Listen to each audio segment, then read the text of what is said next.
আলোচনার বিষয়বস্তুগুলো ছিল মূলত সম্ভবত নির্বাচন। সবার মধ্যে তো ফেব্রুয়ারির প্রথমার্ধে নির্বাচন নিয়ে সবাই আগ্রহ ভরে অপেক্ষা করছে। প্রক্রিয়া এটা নিয়ে দীর্ঘ আলোচনা হয়েছে এবং ওরা ইউরোপিয়ান ইউনিয়ন থেকে ওনাদের অবজারভার পাঠাবেন। সরকারের পক্ষ থেকে, ইলেকশন কমিশনের পক্ষ থেকে যে অনুরোধ আসছে তার পরিপ্রেক্ষিতে ওরা সিদ্ধান্ত নিয়েছে তারা অবজারভার পাঠাবে।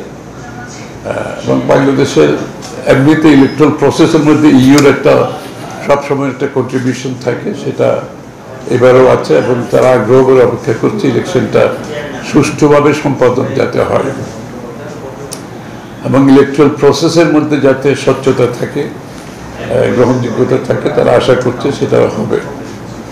আর বাংলাদেশ ইউর অর্থনৈতিক সম্পর্ক তো অনেক পুরনো, যে আজকে আমাদের বাংলাদেশের রেডিমেড গার্মেন্টস যে জায়গায় এসছে সেটা কিন্তু ইউর এই যে market access, duty free market অ্যাক্সেসের কারণে এসছে। সেটা তারা অব্যাহত রাখতে চায় এবং আগামী দিনে তারা চায় বাংলাদেশ ইউ রিলেশনশিপে আমাদের ব্যবসা যাতে অব্যাহত থাকে এবং বাংলাদেশের মধ্যে গণতন্ত্রকে প্রাতিষ্ঠানিক রূপ দেওয়ার ব্যাপারে যে সংসদ থেকে শুরু করে, তারপরে সরকার গভর্নেন্স থেকে শুরু করে, জুডিশিয়ারি থেকে শুরু করে সব কিছুর উপরে যে একটা স্বাধীনভাবে তারা সাথে সবাই যাতে কাজ করতে পারে, সাংবাদিক সহ সবাই, যে এই স্বাধীনতা মুক্ত পরিবেশ ডেমোক্রেসিকে সত্যিকার অর্থে একটা প্রাতিষ্ঠানিক রূপ দেওয়ার জন্য তাদের সহযোগিতা অব্যাহত থাকবে। তারা এই কাজটা করতে চায়, তারা বিগত দিনে অনেক বহুলাংশে করেছে, সামনে সেটাকে আরো বাড়াতে চায়, কাজটা করতে চায়। অবশ্যই এটাতে আমরা স্বাগত জানিয়েছি। কারণ বাংলাদেশের গণতন্ত্র যদি অব্যাহত রাখতে হয় আমাকে প্রাতিষ্ঠানিক রূপ দিতে হবে এবং এই গণতন্ত্রের যে বিষয়গুলো নিয়ে গণতন্ত্র কাজ করে সেগুলোকে আমরা প্রাতিষ্ঠানিক রূপ দিতে হবে, যে প্রতিষ্ঠানগুলো সেগুলোকে প্রাতিষ্ঠানিক রূপ দিতে হবে। গণতান্ত্রিক কালচারটা, সংস্কৃতিটা আমরা ফিরিয়ে আনতে হবে।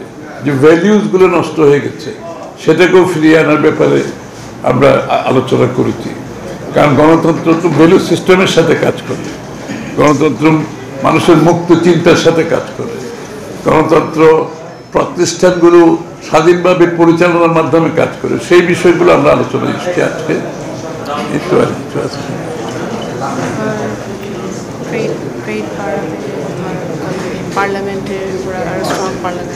হ্যাঁ, পার্লামেন্টকে তারা আরো শক্তিশালী করতে চায়।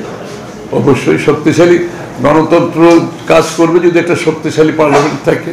সেই জন্য তারা পার্লামেন্টকে শক্তিশালী করার জন্য, পার্লামেন্টের কার্যক্রমকে আরো বেশি অধিকতর কার্যকর করার জন্য যে কাজগুলো তারা সেখানে সহযোগিতা করতে চায়।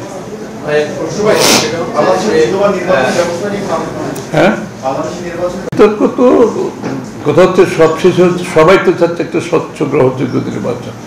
নিশ্চয়ই সেটা তো আলোচনা হয়েছে এবং দিনের শেষে আমাদের আরপিও গুলো যেগুলো আছে এগুলো যেগুলো বিতর্কিত বিগত আমলে ছিল এগুলো তো পরিবর্তন হচ্ছে, এটা কার্যক্রম চলছে।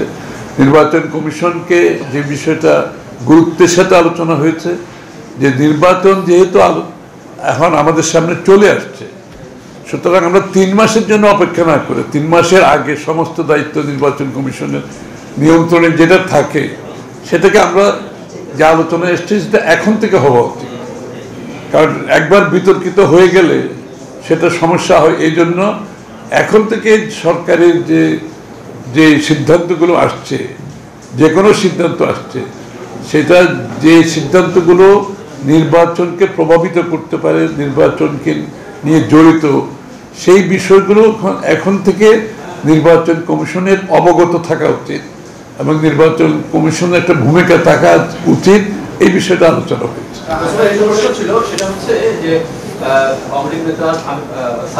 আলোচনা হয়েছে, এগুলো তো এখানে আলোচনা আমি এই ব্যাপারে আমি অবগত না। এটা কি ব্যাপার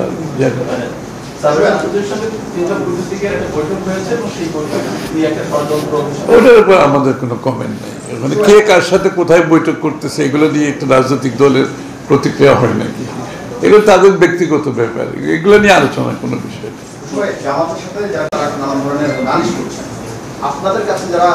এখানে তো নালিশের ব্যাপার না, বাংলাদেশে কি হবে সেটা বাংলাদেশের জনগণের কাছে নিয়ে যেতে হবে।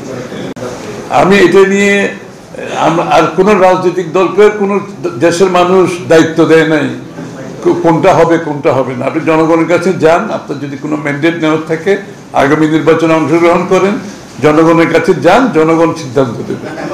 এগুলো নিয়ে তো এখানে তো কোনো কূটনীতিকের সিদ্ধান্ত না, কোনো রাজনৈতিক দলেরও সিদ্ধান্ত না, এই সিদ্ধান্ত জনগণের।